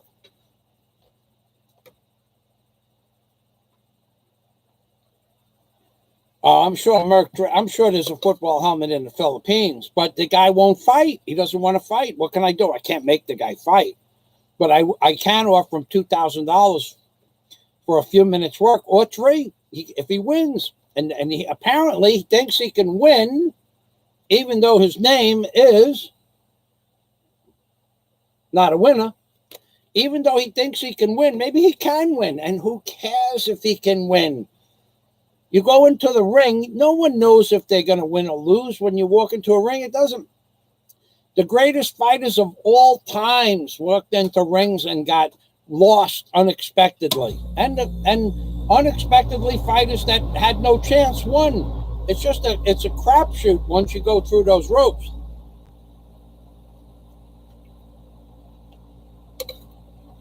So, how many fights in history, two old guys, the Thriller in Manila in Cebu, about the same age, both of us are out of shape compared to when we were young, but maybe we're physically in shape for our age. Only 1 year age difference, same height, same reach, different weights. How many guys are offering their opponent a regulation football helmet in a MMA fight so you can't hit the head? I mean, who's better than me? And he won't take me up on the offer. I can't make him. I'm not trying to make him, but I'm just letting them know that there's $2,000 available for the loser and $3,000 for the winner. And Warren H is guaranteeing that. All right, he's guaranteeing $3,000. And there's another guy that'll guarantee the other $2,000. Of course, there'll be other people that'll want to get in on this, but $2,000 to lose a fight in a few minutes, I'm in, man. I'd fight Mike Tyson for $2,000 for a few minutes. Worst he could do is, well, he could do some real damage, but I'm all in. But that guy, you would think, considering he's trying to build up his channel again, apparently, I don't know what he did wrong, but YouTube smacked him, and this would help him build up his channel immensely. And if not his channel, certainly his pocketbook. That's 100,000 pesos to the loser. And 150,000 pesos to the winner. I can't believe I'm not getting positive responses from this. So maybe if I find a regulation football helmet, oh God, that's really good, Daisy. Maybe if I find a regulation football helmet in the Philippines, a nice shiny one with a nice chin strap with the rubber backing thing, maybe he'll reconsider, because now I'm serious about giving him a football helmet. Of course, he's going to say the same thing he said last time. He's afraid of beating me up. Go figure.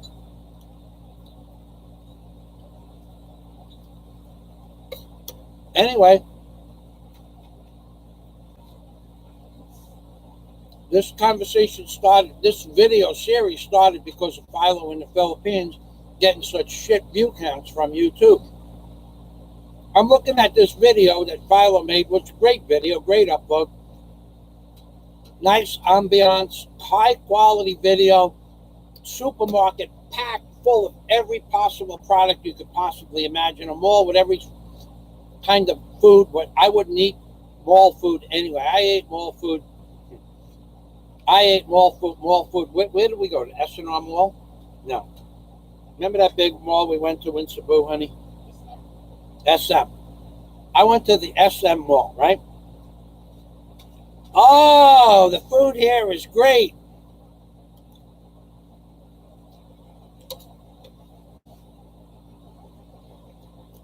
First of all, you can't have great food in a mall. It doesn't exist. Yeah, Philo made this great video. It's called Landmark Grocery in Trinoma Mall, Quezon City. Unbelievable, beautiful mall. And he got shit views on it. And Philo was a very politically neutral, non-combative, non-confrontational YouTube blogger, and YouTube is cutting his views down to 1/5 of what they should be, or maybe less. I don't understand it. So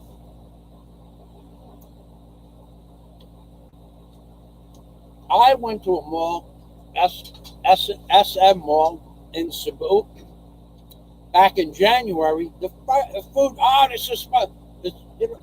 It was probably good food for most people, but it was shit food compared to where I grew up in New York. I had Italian pizza. I had a 3-cheese pizza with pepperoni, I think. It tasted like shit. It was actually, it was shit. It was freaking garbage. I ate it because I paid for it. In fact, I think I paid too much for it, but it was shit food. It's mall food. Philo in the Philippines went to another mall, just as fancy, just as big, just as pretty, just as beautiful. I wouldn't eat that shit. I'd eat the food out of the supermarket to cook my own food, but I will not eat mall food again. It's just garbage. All right, well,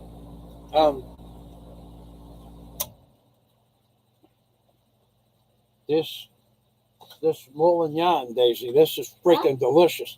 The eggplant, we call in Italian, eggplant is moulignon. That's the name.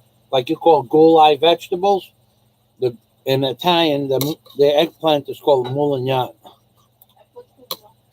Thank you. It is really good.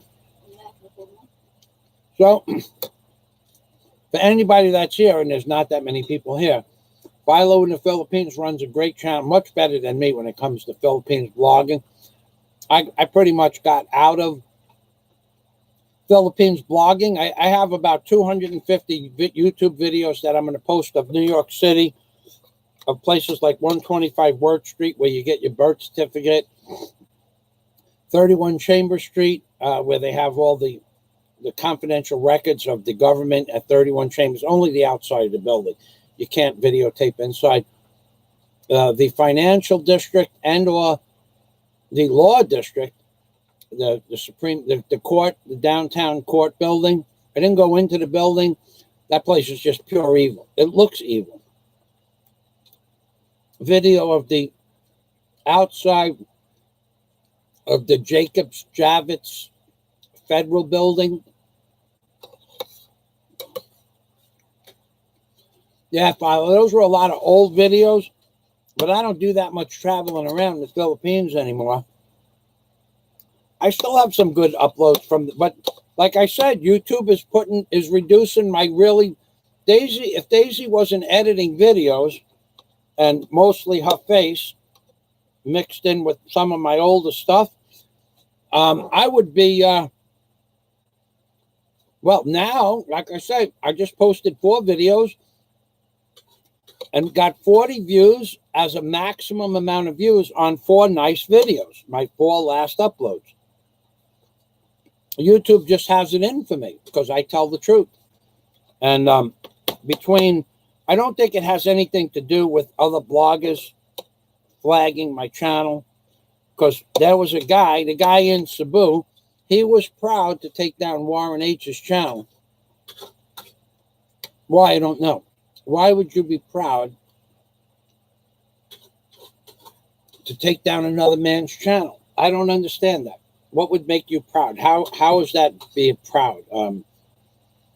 Especially when the person who's being proud to take down Warren H's channel is using other people's, is doing all kinds, apparently was doing all kinds of stuff that was, in YouTube's eyes, criminal or against the rules. And eventually his channel got taken down for doing things that broke the rules. So But he was proud that he took down Warren H's channel, who apparently broke the rules. But if everybody just left everybody else's channel alone, then everybody's channels would proliferate. But no. That's true. Not sure.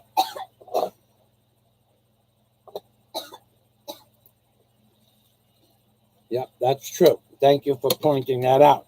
YouTube rides the DOD.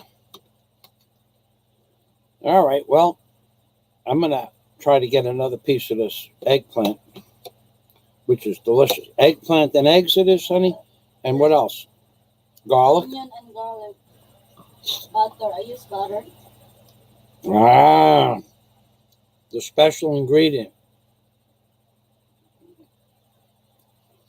Daisy loves the water with the licorice in it. And anise, say hello to Philo. Mm-hmm. Philo asked you if you like the water with the anise in it. Yes, Philo. I like it so much. It tastes lame, masarap. For those of you who don't know what masarat means, it tastes delicious. Delicious. Deliciosos. Delicioso. That's right. All right, so ladies and gentlemen, Philo, thank you for stopping by. And everybody else that's out there, I have been on now for about 4 hours. And my first live stream went down due to a mistake I made. I pushed down the screen, and it shut off the computer. It was my mistake. All right, then, Philo, yep, if you want to watch real videos about the Philippines, because I'm not doing any more of those. I might do some. Okay, Warren. Warren is still here. I might do some more videos. I mean, of course, I'm going to do more videos of the Philippines, but for me to take the time to make a video for the Philippines and go out and tape record it and then upload it, considering it's now taking 14 hours for a 10-minute video, I probably just do live streams. And on Saturday, this Saturday, I'm not sure if Philippines time what my schedule is this Saturday, but I was thinking about doing a Saturday super chat. And if Big Kev is doing a Saturday super chat, we could both do Saturday super chats. And who comes up with the best gimmicks?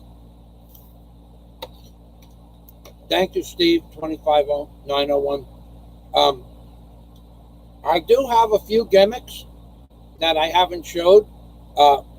One of them is the flip side of a belt buckle that I have. Now notice it's a heart, and it's a belt buckle, and it's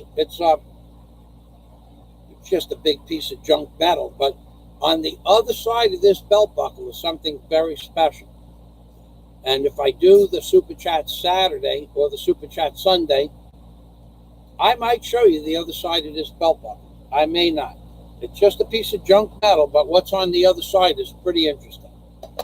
I think we'll all get a kick out of that. No bakako. All right. Warren. Warren's dad. Tell you what I'm going to do, Warren. Daisy, remind me to check my mail about that guy who wanted to go to school for a couple of weeks. Warren, as soon as I'm done, as soon as I end the live stream, I'm going to call you on Skype. So stay online. Yeah, baby. Yeah. Philo, I'm not going to take the time to take a picture of this, but what's on the other side of this belt buckle is freaking amazing. It's freaking amazing. I got to tell you. So, ladies and gentlemen, thanks for watching. Honey, come on over here and say hello and goodbye. Oh yeah, because you know what? Daisy was called a name the other day by the guy in Cebu. This guy in Cebu, the guy who has his name on the lotto ticket, this guy in Cebu called Daisy an indentured servant. Called Daisy an indentured servant. Frank Rizzo, hello.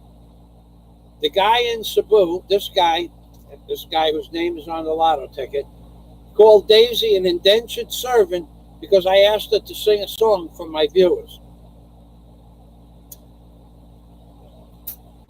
Daisy is just part of my life and my show, and she doesn't have to do anything she doesn't want. Daisy enjoys singing. So why would somebody call Daisy an indentured servant for helping me around the house when she helps me fix, I don't know, the roof or a broken fence or something like that? Why would somebody be so low class as to call? Okay, honey, all right, Daisy's gonna go. Thanks for stopping by. Okay, thanks, honey. Bye-bye, Amping Permi. Thanks for watching. Okay, so they called Daisy an indentured servant. For what reason? She is her own person, as Ronald said. It's not my servant. In fact, if she was my indentured servant, yesterday I saw the name Daisy May. What's the name of your channel? Daisy May Channel.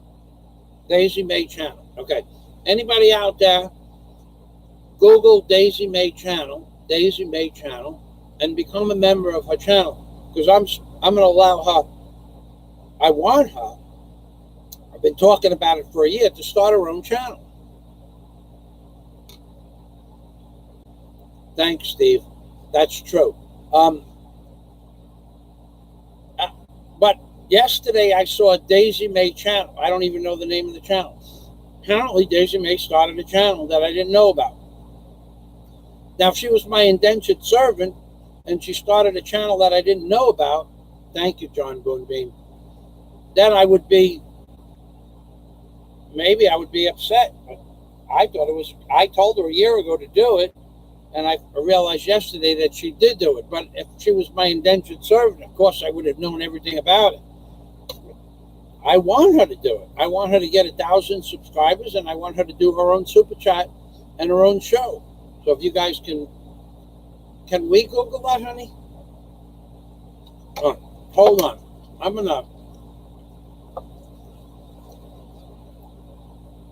What I can do is on my channel,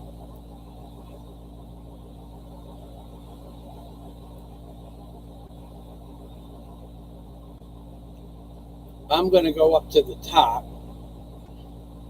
Now, what the hell is that about? Okay.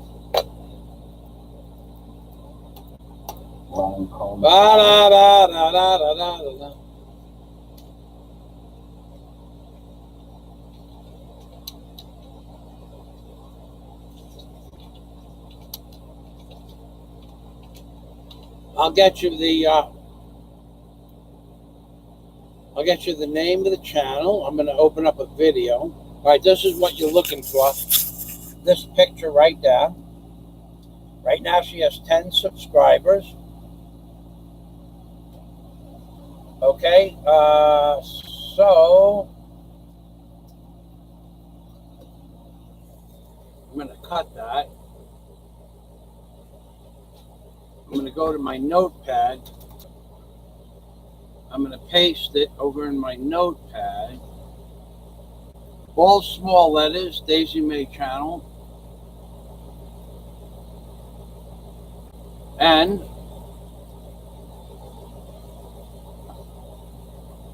I'll go back to